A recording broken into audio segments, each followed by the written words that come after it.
Athlète, bienvenue à l'AGPM Aerox Challenge. Prenez quelques minutes pour regarder cette vidéo. Elle vous permettra de comprendre les standards de mouvement et les règles à respecter pour valider votre qualification. L'objectif est simple, vous permettre de réaliser votre épreuve dans les meilleures conditions. Avant de commencer, assurez-vous de disposer du matériel suivant. Les 2 lignes espacées de 7,50 m serviront pour les burpees broad jump, les shuttle run et les walking lunge. Veillez à bien montrer l'installation complète ainsi que les distances à la caméra avant le début de votre qualification.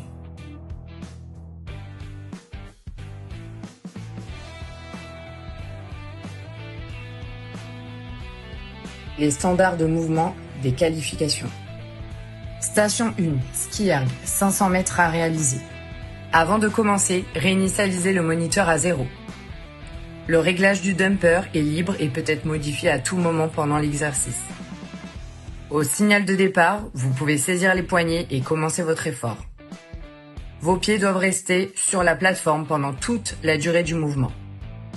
Les poignets ne peuvent être opposés qu'une fois les 500 mètres entièrement réalisés. Une fois la distance atteinte, assurez-vous que les 500 mètres sont clairement visibles à la caméra avant de passer à la station suivante. Station 2, burpees broad jump, 60 mètres à réaliser.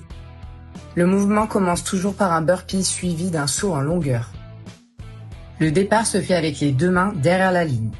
Lors du burpees, la poitrine et les cuisses doivent clairement entrer en contact avec le sol. Lorsque vous repartez sur le burpee suivant, veillez à poser les mains à 30 cm maximum de distance de vos pieds.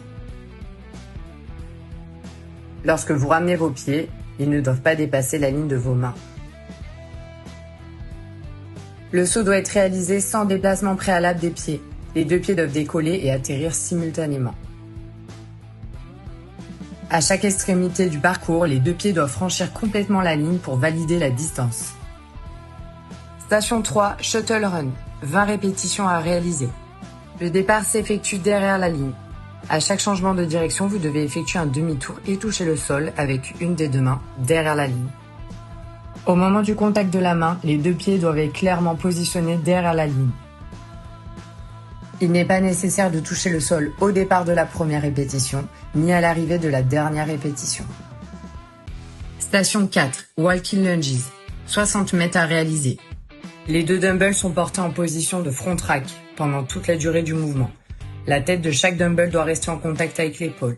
Les mains doivent rester en permanence sur les poignets. Le départ s'effectue derrière la ligne. À chaque répétition, le genou arrière doit clairement entrer en contact avec le sol. L'extension complète des hanches et des genoux est obligatoire entre chaque répétition. À chaque extrémité, la distance n'est validée que lorsque les 2 pieds franchissent complètement la ligne et que l'athlète se trouve en extension complète. Station 5, rameur, 500 mètres à réaliser. Avant de commencer, réinitialisez le moniteur à 0. Le réglage du dumper est libre et peut être modifié à tout moment pendant l'effort. Les poignets ne peuvent être opposés qu'une fois les 500 mètres entièrement réalisés. Une fois la distance atteinte, assurez-vous que les 500 mètres sont clairement visibles à la caméra avant de quitter le rameur. Station 6, les wall balls, 50 répétitions. L'athlète démarre avec le ballon au sol. Chaque répétition démarre par un squat complet. Le creux des hanches doit clairement passer sous le niveau du genou. Depuis la position de squat, vous propulsez le ballon vers la cible. Le centre du ballon doit clairement entrer en contact avec la cible pour que la répétition soit validée. Veillez à bien montrer dans votre vidéo la distance de la cible et la charge de votre wall ball.